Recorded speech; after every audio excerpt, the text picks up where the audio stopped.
This is Alex Yu, and you're watching the Ragin Ronin review. I got a movie review for you. The movie I'm going to be reviewing is called The Green Hornet, and therefore I thought it was appropriate for me to stand in front of a green screen.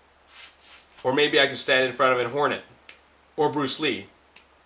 Okay, anyways, now let me first explain to you that I've never seen The Green Hornet, the original TV series, but I do know that Bruce Lee was in it and that he was a driver of this character called the Green Hornet, and Bruce Lee's character's name was Kato, and I think he did all the fighting work, and the Green Hornet just did the investigation stuff, and it was a serious series. However, in this version of the Green Hornet, it was more of an action comedy. They brought a whole comedic element to it. Anyways, so I watched the movie and here's my review. I'm not going to go too much into the story, but all you need to know is that I found it entertaining, funny, but there was something missing in it. I like Seth Rogen, he's really funny, and I don't mind that he plays himself in all the movies that he's been in. In this movie, I did find him funny, but his shtick just got a little old, and considering that this is an action movie, seeing a guy running around and screaming wasn't exactly my idea of something that kept my interest. But I continued to watch it. Now, I was really skeptical about Jay Chou being Kato. It looks like they just threw him in because Stephen Chow couldn't get the gig. But it actually worked. Now, he doesn't really have a good command of the English language, and you do sometimes ask yourself, what did he just say? But he does play the part well, and it's actually quite surprising because there are some scenes where he's just even funnier than Seth Rogen. Sometimes the chemistry is there, but most of the times it just feels forced between Seth Rogen and Jay Chou. They just don't blend that well. It feels like Seth Rogen is just being himself and Jay Chou is just delivering lines poorly. But it does have its moments. Anyways, now let's talk about the story. It's your simple action fodder, nothing really spectacular. I guess I don't have much to say about that. Now, one of the problems that I had with the Green Hornet was that I guess my expectations was that I thought I was going to see some wild kung fu action. We did get some of that, but it actually felt like the movie was more about the car that they called the Black Beauty, because in almost all the set pieces, they were always in the car. Like, the car did all the work. So that was something that I had a problem with,